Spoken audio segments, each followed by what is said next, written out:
Magbe. Bros. Listen. Again, I'm going to do my video. Okay, go and arena. Hey, yeah. Bros, go lawa. Me ala me mo.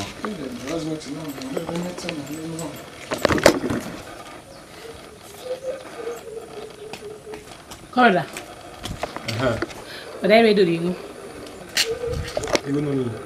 Yeah, but we're not going with your night. Hey, what when you be at dinner and do you go near like a ceramic galanua? You go, man. Sorry. I will not know you any idea. Sorry. Who are respected Bonuli on one. Okay, you know. Hey, but don't want to like the other one here coming. That you go many pa. Oh, no. Okay, you see. It's one of the mammy who do I know what I know. Lemano. Why call Lemana you away? And young woman now.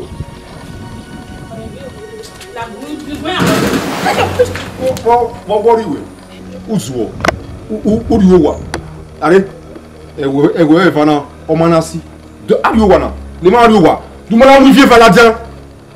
Who want to die already? La Casara in the bread, in the gala, every sitting around. I mean, every sitting around. What? You make me.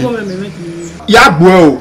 Brother, but I'm a small getting of la Casara, I read the river, but I read the first.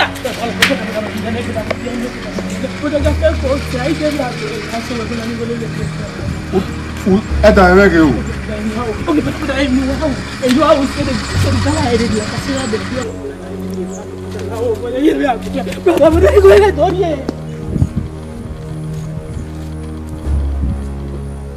when they give me one, where we go to see. No, we are just in no, my Mary, as you okay, are whatever you know, we are able to know or what they must say. If I am here 50 I am here who keep me. I did not do you. I have one. Do it.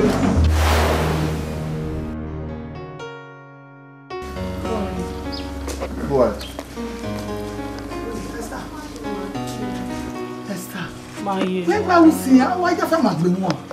Call me mentor. I mean, like you was a boy. Oh, dear, sir. If you don't know me, would there be so deep? I will go down in the will look at near me like a Sarah Galana. And me, I go, you say, why you marry me sitting here? Me, I did go, man, and now who make my own. You are so dear, and I'm the not a my man, I didn't need to go so every year out with it, or not in any go, or not to drop me over. You are really sitting here. Eh, Matter. Let's see. We know you have where you man mean go use to you can put your lawa we can dey no we on harmony. Then get now ni go ni leaders one make na tama we o ma wa mi go go there if go have you there just me What's it? Come here. what's it, brother? Brother, what's it? Here's the pen.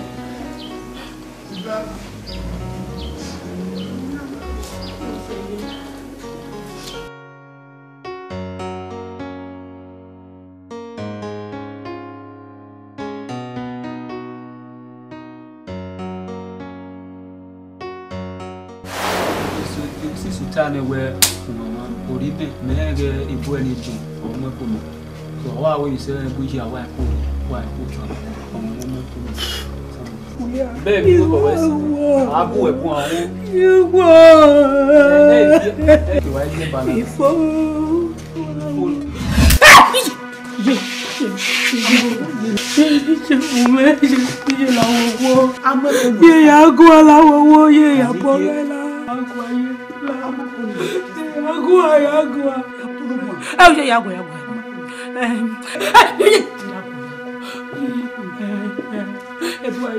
Everybody know you.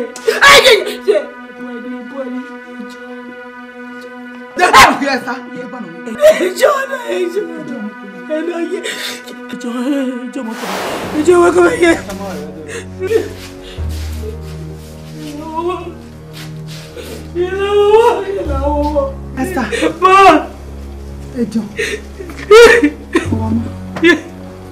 Awama.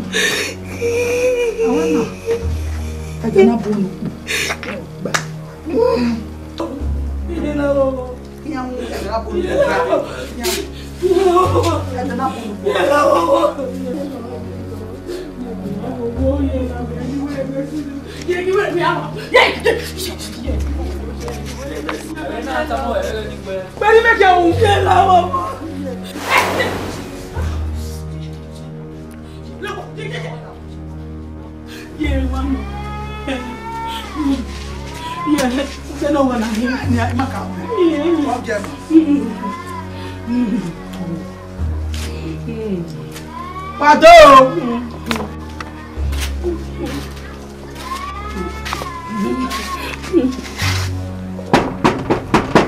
Okay, how about you? John is doing me. Oh, I know I carry. You not do it. Yeah, John, you don't wanna. Who's all the fire watching in the joy of huh? Who join with her? There are Zavila Lodi, or Yagualo, or so where Yawama. We are Tana. Enjoy me, enjoy. Zeve Elalodi no him, Emma and I while we were a broccoli loss or so, young like Bolivia.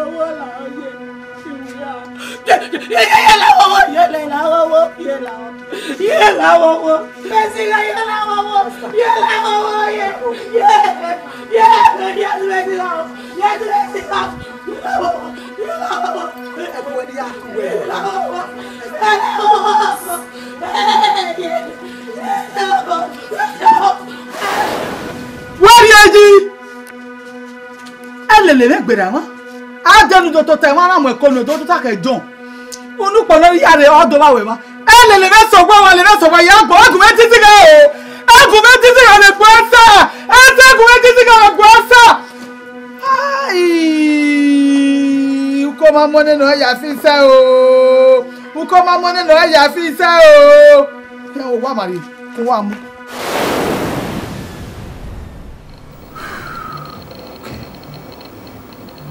Your story that shows where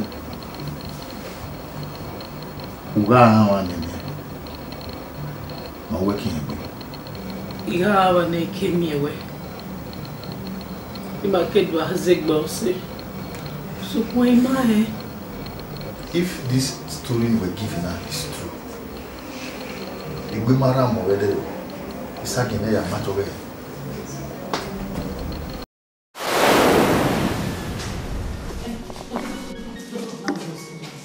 No, doctor. Let me say the nearly power. We get it no more. Okay, much. Okay, boy. Baby. Oh, okay, no share. Okay. Madam, Ubiano, Wawa, is he your I mean, is he the father of the? You been no more. Our you one, you know. I don't understand. You've been in no more. Okay, let me announce to you that the blood did not match. Medical science just proved that you were being no more. So what do you have to say? My doctor. So let me disclose the news of it. No.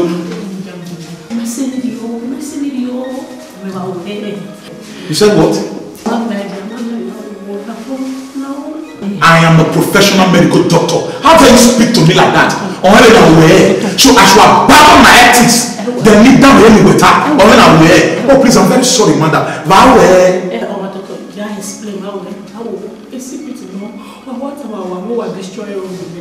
you want to blackmail me.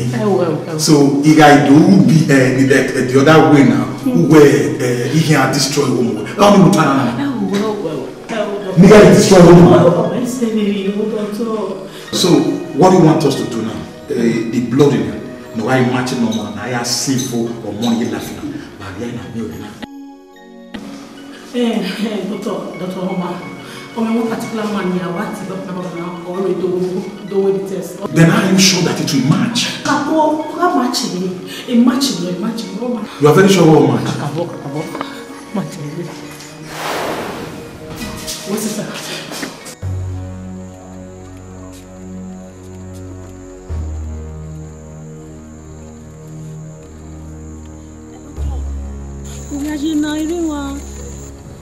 Rock by the fence in my paint in a rock. Not that computer building. We are here, la. Zegi, what's it?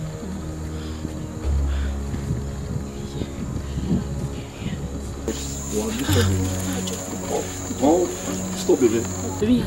Let me just say, John, you need your boy. Very me, we walk on up on Mary Hospital.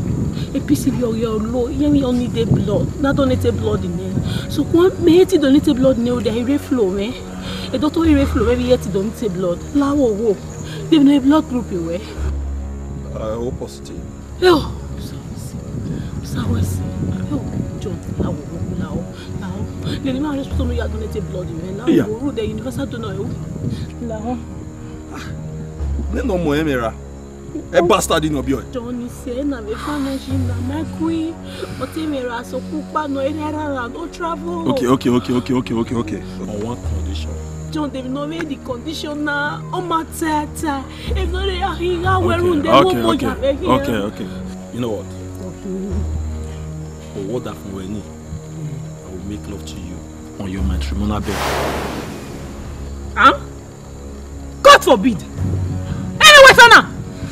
One here to try. Okay. I mean, when you bomber, where you be menania, when marry no will be of asset my offer. Okay? John.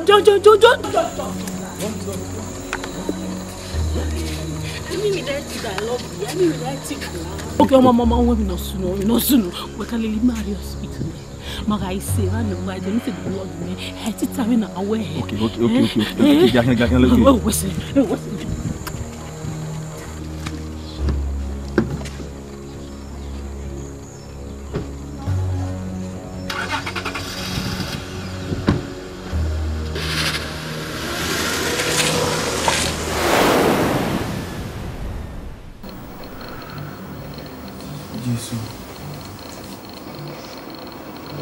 Big anywhere, Maniku, no me woman lay. Give you 2 weeks. I give you 2 days. We are anywhere like another. You go to dizzy like you.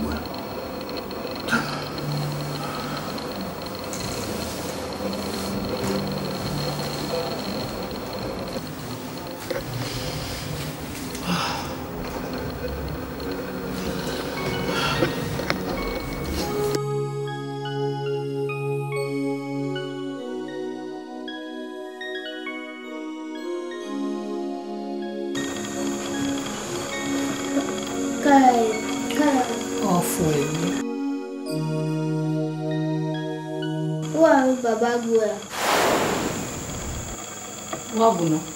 Iya sekeni baba ye okuwe fo. Obukuwe fo. Ma. No, you get sick in so, ni baba iku. Mo.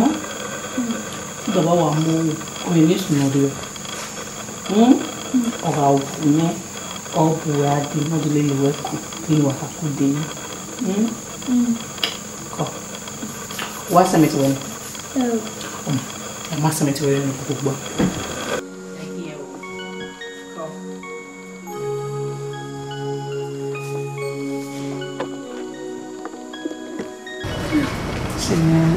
Como se vem na roupa aí isso, hã?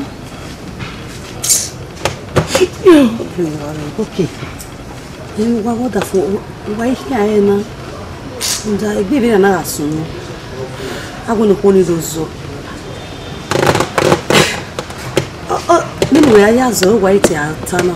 How the preparations? Imagine the rorio. Yeah, me the rorio. agwe bwa ere wona yo we yo boka ogbon obofwa say ya igale rene o heme o mo ile we la yo boka o ya mo ko lo pa ye no yede say ya ebe do pa ma ye lo ye yi ebe di ma lo ye yi ni o daga ma o re dia ne mo re dia ma ye bi lo ya separate gbere beti di le gbe me ke na de ke gbe ma e wa ga to me o be ye je o wa ko mi ni wa ya ri koro o da e gba mo na wo me o ma se na ya wo me de what you blame me ale ya ni kari ati ye gbe ni mama ale gbe ni kari ati ye gbe ni mama kina yo se na ka mo we de we no wa kan me uge he okay eni na ya fe na what e tin avoid e iga avoid e we say ge no ge mu no lewu e to te ye o bi be ga try to protect ne be ke na wu ge evie iwa Philippines wa dan so ma ime ni here ajo bono e ma de ni here ajo bono e le tele lo se mo se vuwe na biwa okay agwalo wa nwe ewe mebi osiko ya opa gbogbo egbo yi o te buwe ya yin we ya ta be do fi we ya ta be no here ni na ra we be vai o to ina go pe ave do love ye ke le te da wa le my much money of bed ya ta e o wa ko ni wa ya ri ko ni wa gbere wa e wa ya ri ko ni make na le on m'avait non réagi agua de solution jo agua le solution está on say na eh John ni baba like me John wa Maria yo baba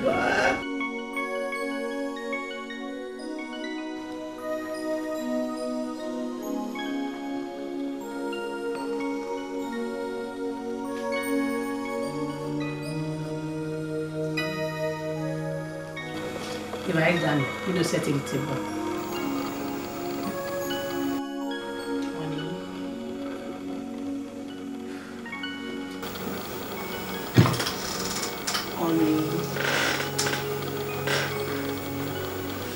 On y wana o video na e wana ni da video na e na e do anyi video na nu na ma e ka be mi awene iye wi wa be ku da we la wo bo ya bo me ya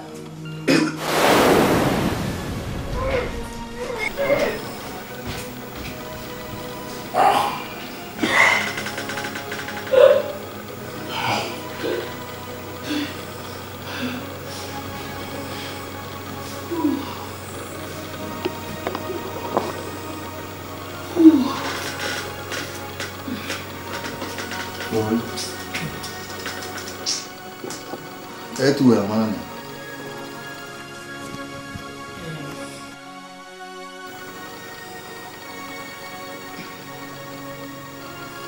Sabe ver ele. Kubina is in Kenya, and it is obvious where that bastard, Omeko, when you are here now, go in there, hack your things, and go. The man do but it is like go!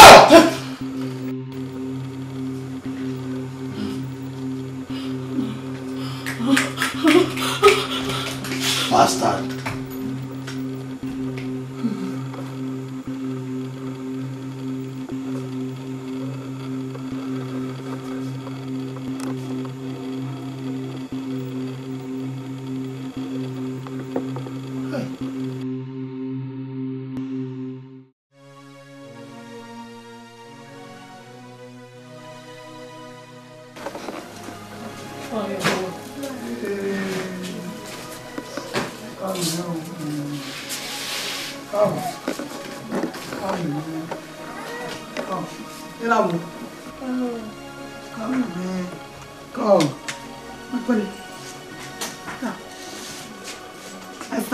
Non, la font pas lui-même. Peut-être c'est mon pas lui. On voit bien les moyens de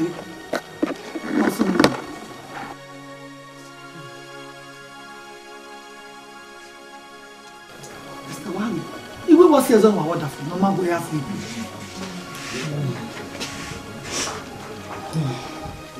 Mama, Agbetuma. Well, when I want to get power no dear, no no condition maka o kepa. La one view la one you out. Oh, well, can no step on a be la casera, be la casera, papu ni akela ka, e sera kare, we gbe ya kun ejo. E la casera be awe ka water, we ka mineral we gala, we gbe sun na kin. Dem no last man go ya dota fun me, no man go ya wa water fun ba, man go wa vata wo ba na kun ade o ba.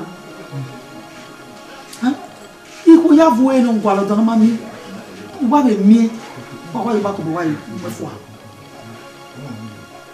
Esther. Una egbe be no gun mana ge na wute pa. E gina mi e be de na mi a mi pe de fa. Uzo lo pa o me gbon wala. Nuwe ya won dona na ibe ze na we zeta be am tuntun we fi ai. Why do tak me na won me gbe sun. O se wo de gbe sun. Mama, ma pa la wa. Ma pa la wa. Pani wele. Ta he wo wa ni.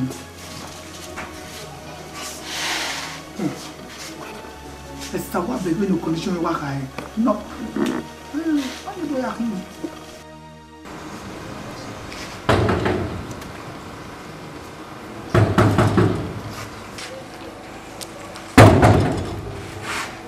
O come? E get man ati no ye. Yes, salabo. Get man. Get man. Mena mazano. O we ni osi. La na kilo me. Iva bolla we be. O ke get na me. Get na me. We baby you o.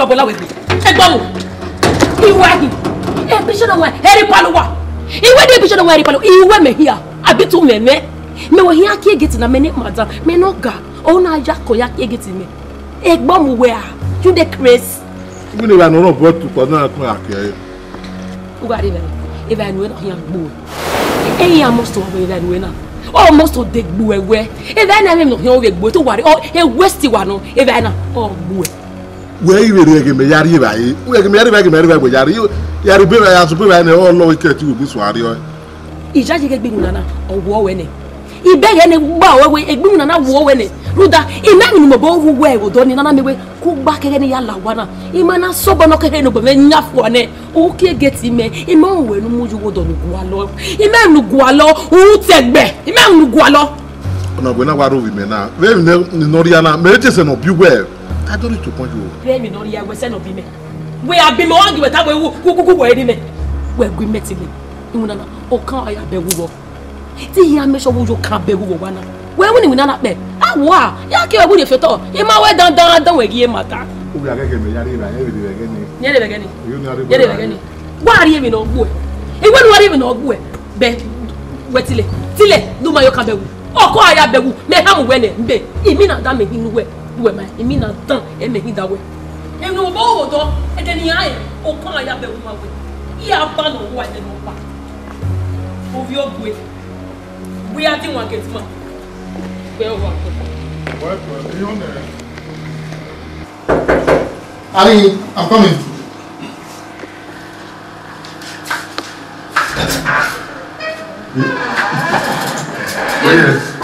yes yes at all I am sick and tired of that your useless getsman. Oh when me egbe getsman when he woman e make me na make getsman no money. Yeah so be man so bonen okay no be na for e ke getime. I don't like that getsman. I don't want that getsman around this house. He man like him only ya okay. I just don't like him.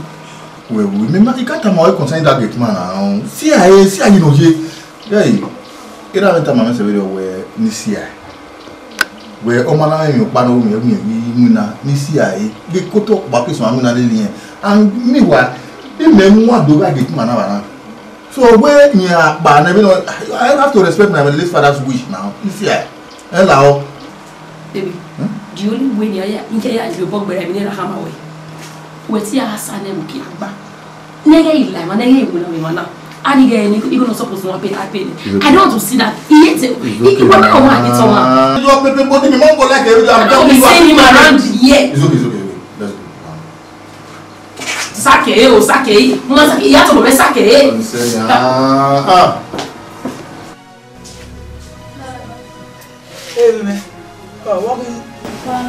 wọ́n mẹ́ gbọ́ ẹ̀ ìjọ ìwòjì ìjẹ́ ìwé lánàá yìí tó ta ní ìjọ náà tó pàlẹ̀ bẹ̀rẹ̀ yìí tó ta ní apá mi ìjọ náà tó pàlẹ̀ bẹ̀rẹ̀ yìí.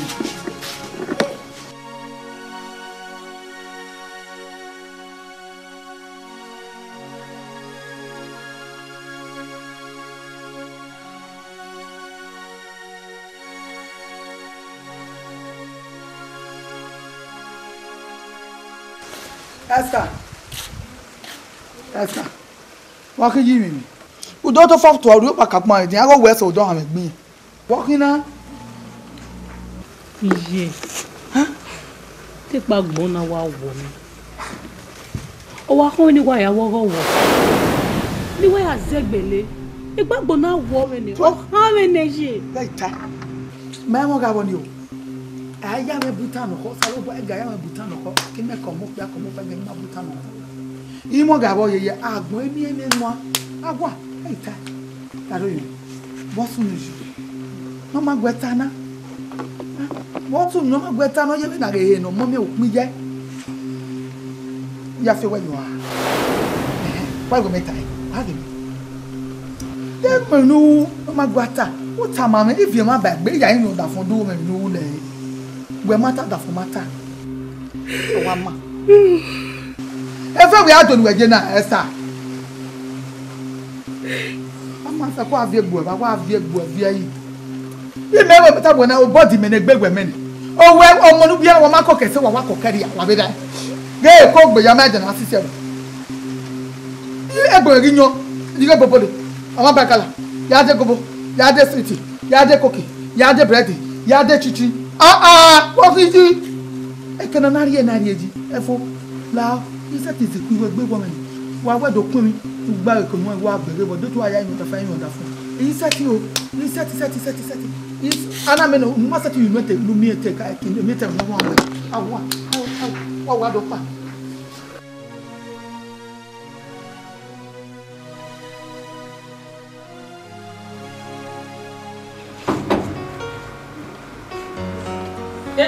obi awo who tell me the get man?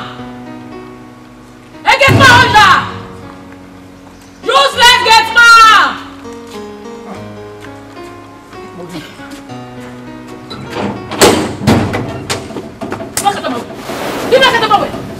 Imakatama we ya the best but baba. You want to we enu ami wo obugbe. Imakatama we. Na we baba we ami.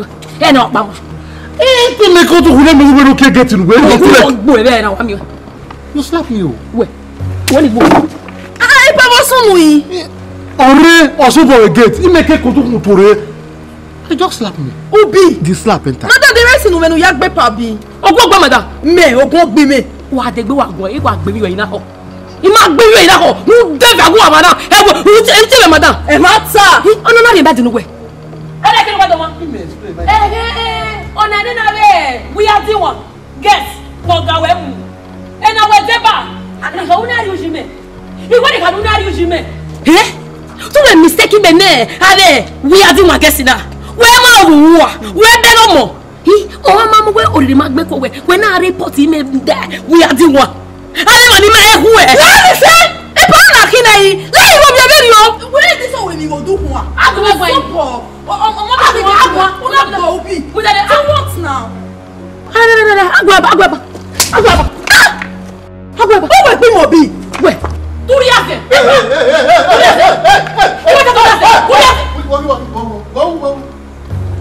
Imu wene na. Me mu wene be na. Ona ekinu do. Eki. U bege mi nu mu ati owa. Ne ni gbegbe. Be nu wa zo se na o de ye mi nu mu. Ki ore yonge ya shati mo na rule ade. E bo ki de mo wo gbin obi. Ona le gbin obi. Igbe obi. na edu bi de na de na ya gbo bi yes ivio eniyan gbin obi wala mi una gbe obi e ki una gbe obi e ki me ti ta ma we na we omo oyiyo pa ni mi da bi ni pa eyin na ke sukuri iwe do ri lasigere ona fa bi yo awo otona ato fi gbe parliament we we bet wa ma hegbe ni ah wa ma hegbe madam láti ní ẹ. we ki upo asako awo eje von la o ka se kede ibo na de la o Wana la tan wele Ti pe. wele pe pa. Adi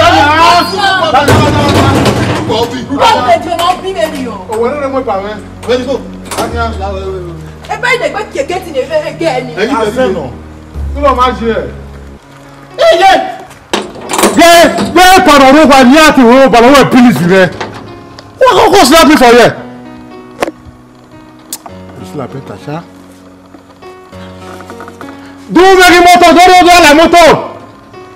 Ko wo na wo toki. Ndono gbabe.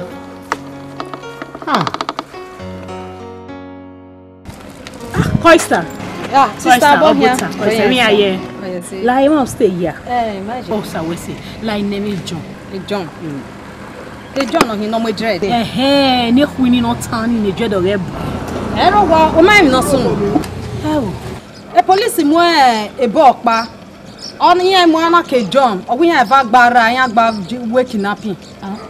I can now a police wa de ni adomo o wi wa le yan wa fear. Then I am at the station. You don't know the what. Hey John, kidnapper. Hey John. Yeah. Hey! Sister, you see how I fall? What you want? Sister, worry. Hey!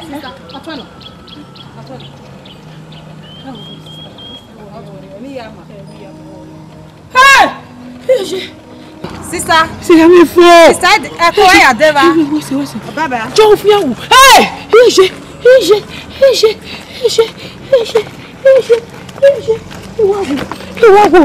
Iwago. Ejo fiawu. Hey! Ejo ni tebe moroke. Ejo ni tebe moroke. Ejo wo. Hey!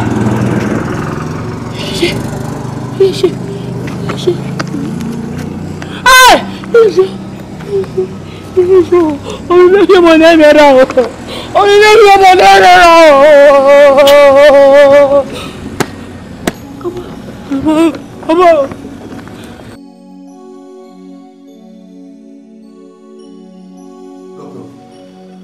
I thought we're a family doctor woman. Why did you betray my trust for you? Why? Hey? You know you quite well where aim of your money and connect with my wife. Calm down. No, I didn't calm down. It's radical. I will have this hospital closed down.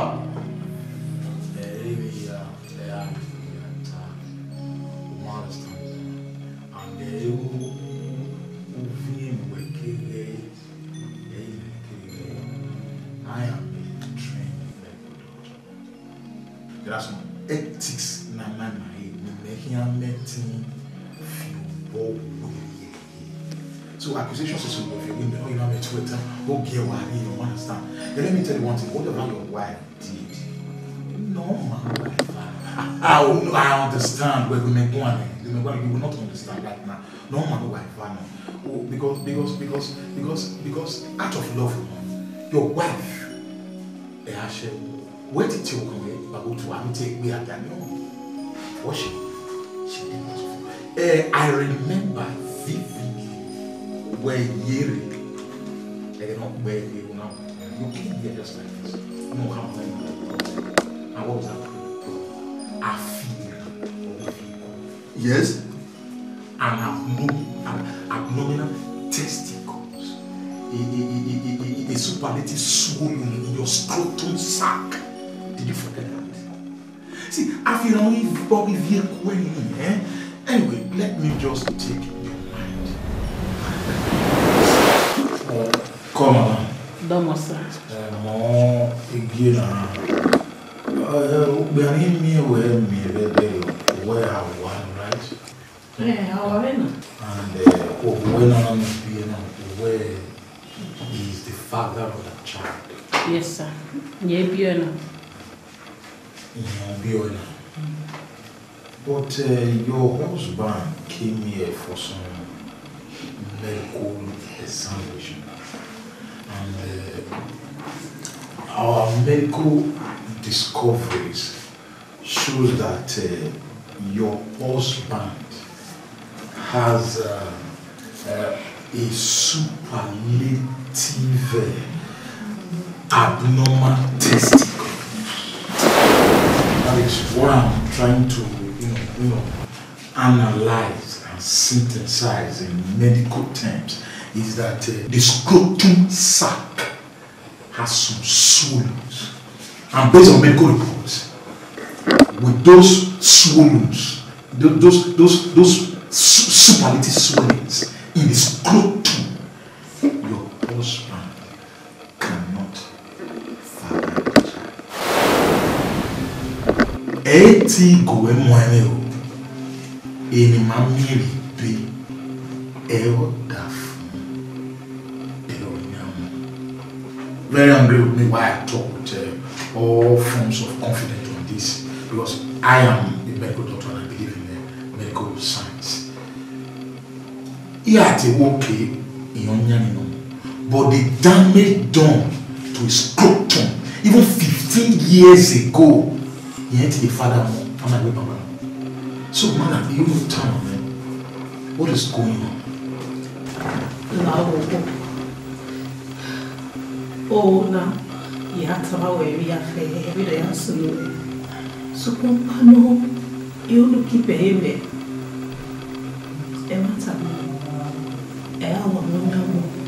No, I'm all ears. Doctor. Oh, you guys all say, oh, Nyamu. You have a look at me. So, no. If I am Pinoya somewhere, Ruda, you take for our women. Ruda, they look me. You or your well, baby. Little war, little rabo, for mine. And not to take our women. When you are, and not some our women, you never go. If I may have to it now, I go.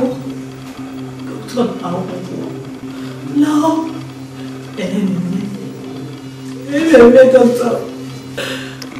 Ojani Rabo or Bugbe.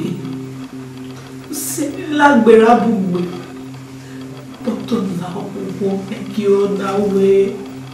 You only wear a bar, you send it. Can you get ma? You can't be ready, doctor. Oh, you need now, love. Love. Imagine that Christian woman now. I don't hear that.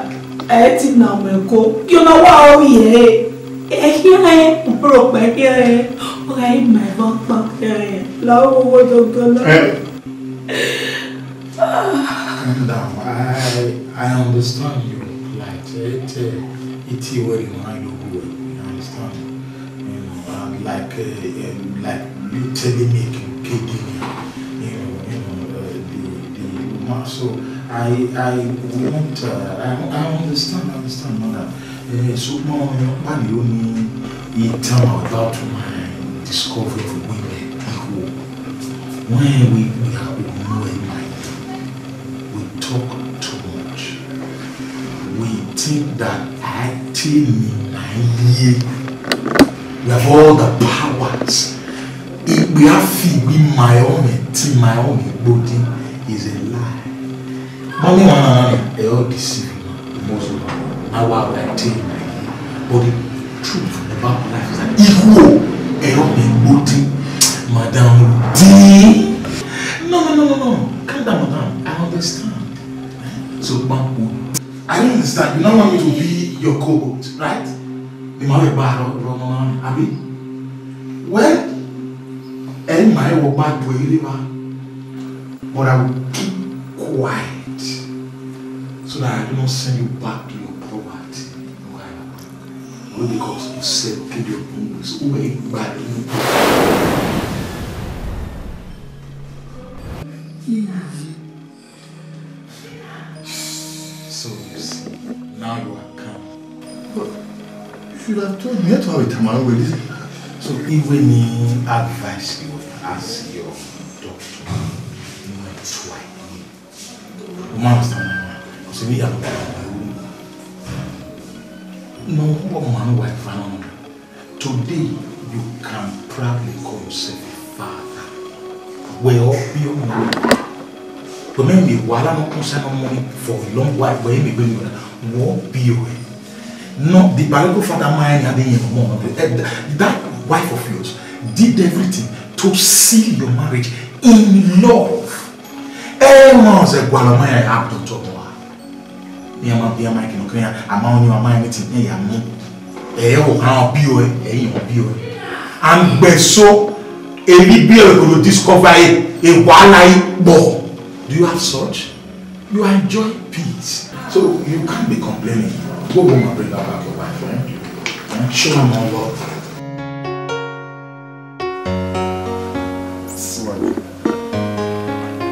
Wow. How would it be? I don't want. Udana me we wa no call me kama e we wa wo me me mo an go odi wa sunu o ma go ta mame e o me sunu o me so wa ga Esther wa sunu agbara mori re we fa na we je we am gboju wa be na kwa na me mayem no sunu bu wa fa ah la ya wa no mo fa se ta le me wa gui ma bi ko nda o ira me we maka we ye yiye ono si e wa no ta wo sunu ma ta ma we o me ke mi ye we odo wa me agu ni ai ba e no se lo ni ai ga no guri ta mo we no odu no me ke na we o pe a e ki mori e yo wa e ti wa ko fa we yo ila o go ye we ya ro wa ni ti am Esther wa chi o ko pa ti ni o na ko e bo ti ji ọ̀dà fún padà tó ní wọ́n yẹ.